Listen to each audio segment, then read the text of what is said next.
Eu tenho na minha unidade, na Fundação Oswaldo Cruz, onde outra instituição a que eu estou ligada, o patrono que dá o nome à minha unidade é Joaquim Venâncio, Escola Politécnica de Saúde Joaquim Venâncio. Joaquim Venâncio, um negro, analfabeto, pobre, morou na Vila do João, que fica ali do lado da Fiocruz, braço direito do Adolfo Lutz. O Adolfo Lutz tem declarações do Adolfo Lutz que diz: eu não teria feito nada se não fosse o Venâncio do meu lado. Era o cara que pegava, o Adolfo Lutz diz que o Venâncio sabia reconhecer as espécies botânicas, que o Adolfo Lutz não sabia nada, ele falava fazia o que o Venâncio dizia. Expressão da divisão entre trabalho manual e trabalho intelectual. Certo? Mas o que garantiu lá as vacinas e tal? Trabalho manual do Venâncio. O que garantiu isso aqui estar de pé? Trabalho manual dos operários. Né? O que garantiu as estradas funcionarem? Trabalho manual dos operários. Então, ter o trabalho com princípio educativo é também entender que o trabalho manual não é menos importante do que o manual, do que o intelectual. E muito pelo contrário, um não existe sem o outro. Essa é uma divisão sobre a qual nós fomos convencidos a acreditar. Por isso minha mãe sonhava que eu fosse médica, engenheira ou advogado e não técnica em química. Você vai ter o mesmo trabalho do seu pai, vai trabalhar na indústria suja, com calor. E a mãe de um amigo meu na defesa do doutorado, quando terminou a defesa, falou: sempre sonhei ter um filho doutor. Mas não era doutor-professor, não. Nós fomos educados à divisão, porque nosso trabalho é manual, braçal, muito. A gente trabalha com a cabeça, mas a gente está aqui em pé, está no quarto, está na oficina, está num monte de lugar. Usando as mãos, usando as pernas, usando o corpo. Não é? Outra questão do trabalho como princípio educativo. Então, o trabalho como princípio educativo é antes um princípio filosófico, que precisa se converter em princípio pedagógico. E dessa maneira, trazer o trabalho para dentro da escola é trazer a discussão sobre o mundo do trabalho. É trazer a compreensão sobre o significado do trabalho. Ontológico como inerente à vida humana, histórico como a forma como o trabalho vai se manifestando. Esse é assunto da sociologia, da filosofia. Não. Esse é assunto da matemática. Também da língua portuguesa, das ciências, da natureza. E por quê?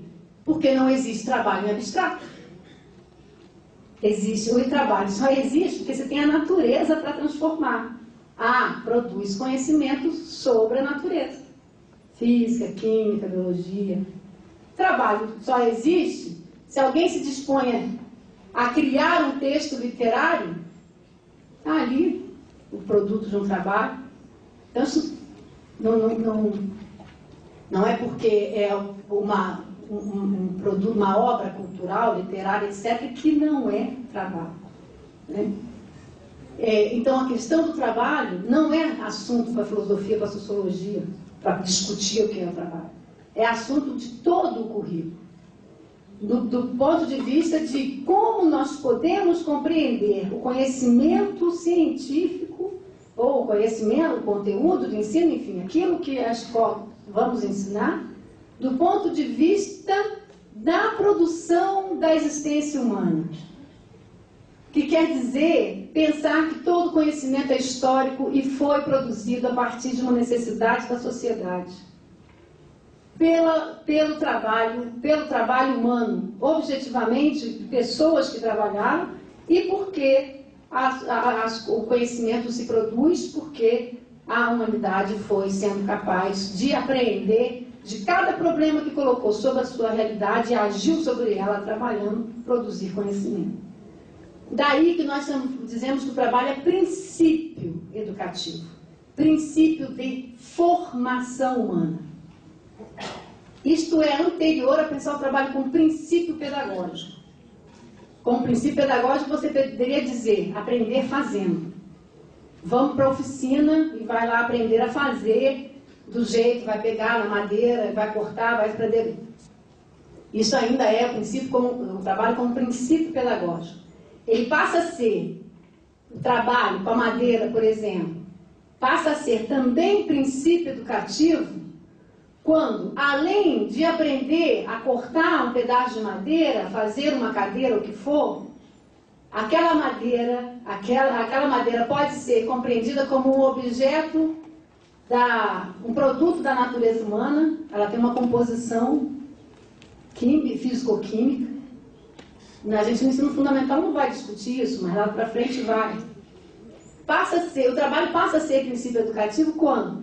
Pelo contato, pela manipulação, pode ser manipulação intelectual, não precisa só manual, pela manipulação de processos de trabalho, processos de produção, a gente vai reconhecendo a existência de conhecimentos científicos naquele trabalho. A gente vai reconhecendo cultura naquele trabalho. Falávamos ainda cedo, fizemos uma reunião, tendo todo mundo sentadinhos numa cadeira, não fizemos sentados no chão. A cadeira foi uma produção cultural. E é produzida, né, Marcelo? É por uma necessidade cultural, sentar, biológica, minhas costas estão doendo, preciso sentar, biológica, física, cultural, nós não estamos aqui sentados, estamos aqui em cadeira, e tem um dispositivo arquitetônico aqui, estético. Por que a cadeira é quadrada e não é assim enviesada, feito uma cobra?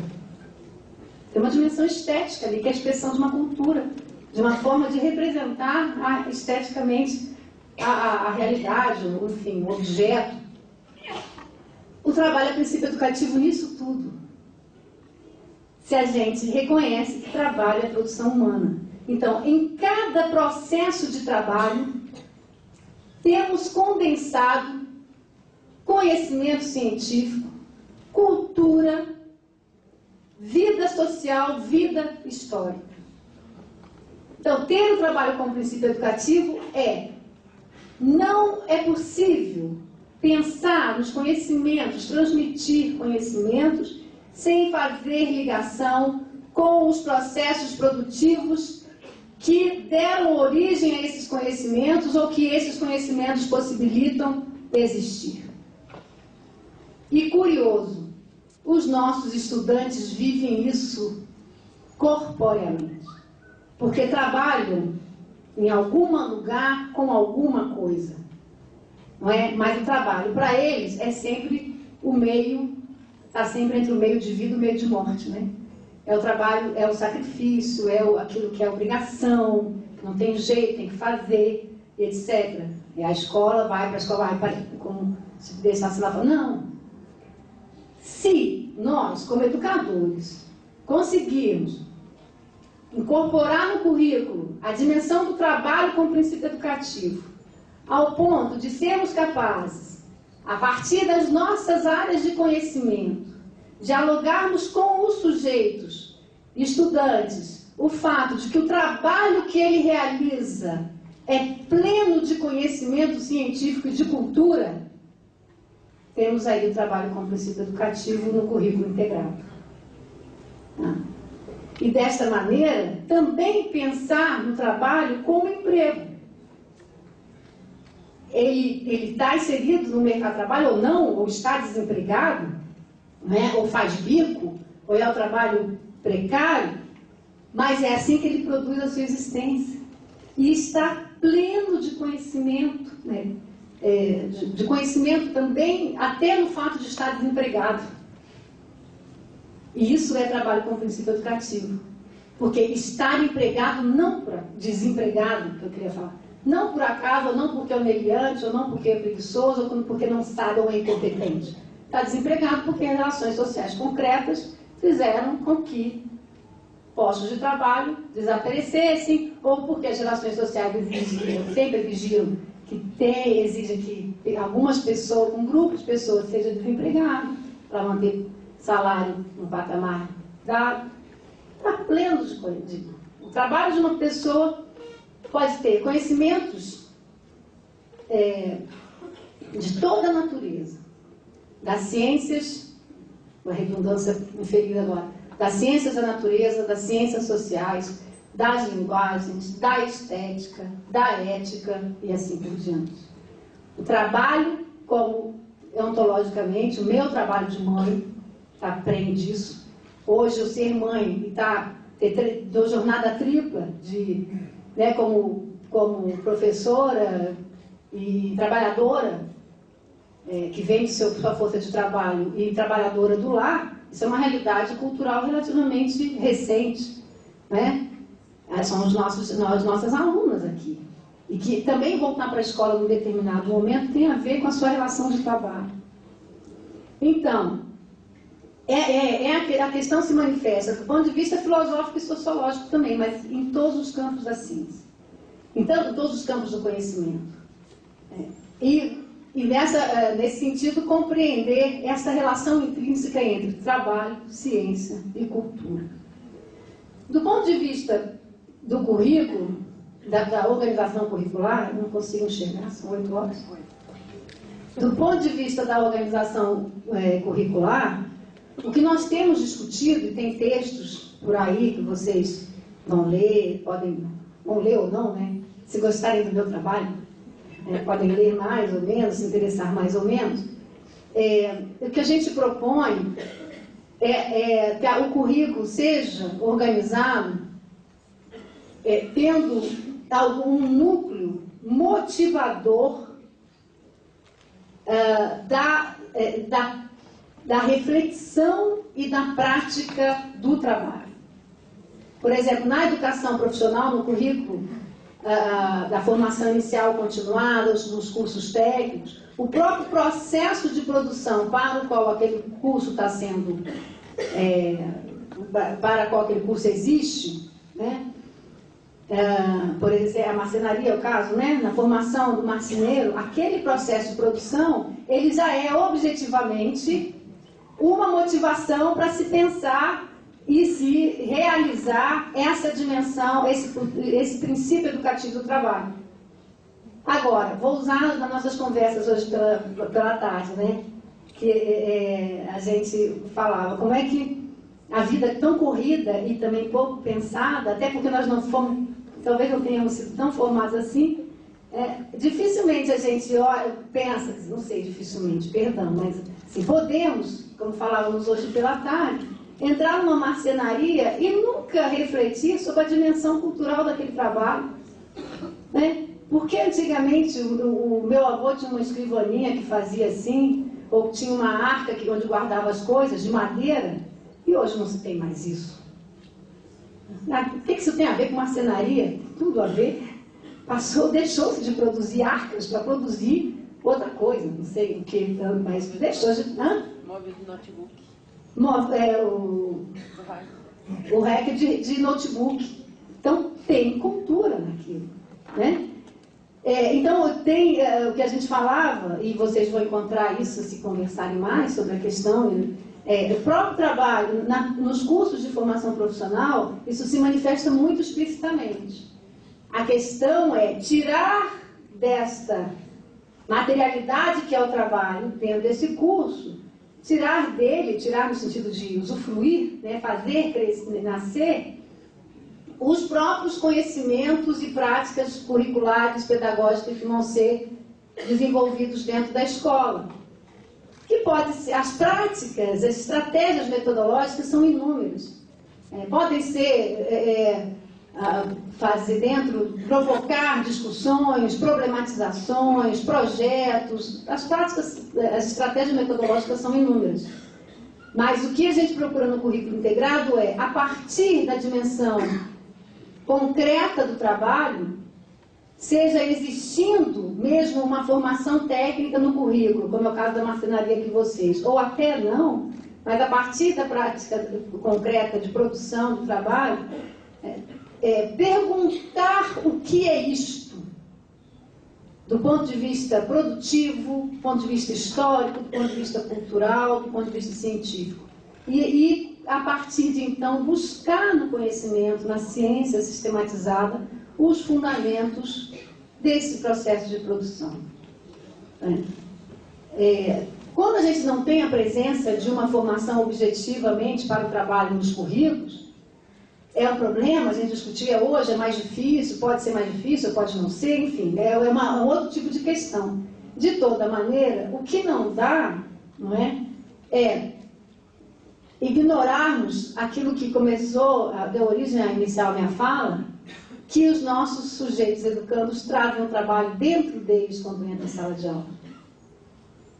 Então, o currículo integrado nos desafiaria a pensar como trazer do próprio trabalho dos sujeitos educandos, da sua experiência, e aí, então, também da sua cultura e dos seus conhecimentos, os fundamentos da aprendizagem para a qual eles estão ali, agora como estudantes.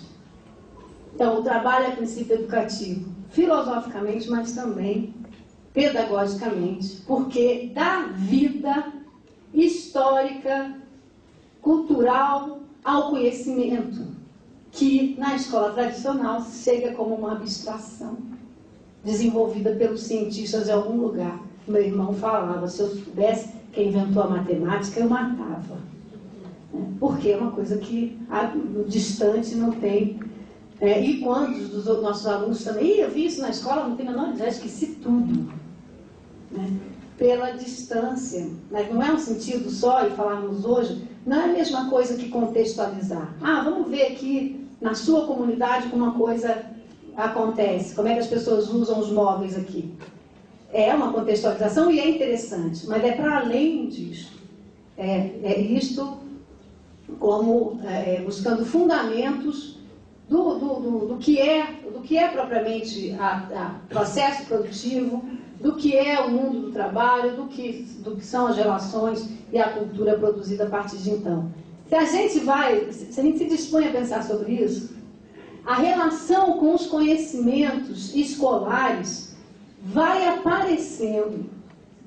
E nós vamos organizar o currículo conforme os instrumentos, as possibilidades, as condições que a gente tem. Falávamos também, nunca vamos chegar nem à perfeição, nem a uma integração completa. Outra coisa que talvez venha nas perguntas, mas eu já adianto. Mas como é que ficam as disciplinas disso aí? Fica como vocês definirem. Tá? O que importa é, as disciplinas nesse sentido não são mais caixas fechadas, abstratas e conteudistas do currículo. Elas são, as disciplinas ou componentes que forem, são se constituem como organização sistemática e com a sua história do conhecimento que vai ser trabalhado na escola. Bom, eu fico por aqui, acho que meia hora ainda que eu disponho com vocês. Desculpa, me estendi mais do que eu pretendia, mas ficam aqui reflexões iniciais sobre o assunto e permaneço à disposição por um tempinho para questões que vocês tenham, sejam elas de qualquer natureza. Não existe a questão que não cabe. Não existe a pergunta que não cabe. Toda pergunta é pertinente e necessária se ela existe. Se vocês quiserem me apresentar, eu ficarei muito satisfeita. Tá? Obrigada.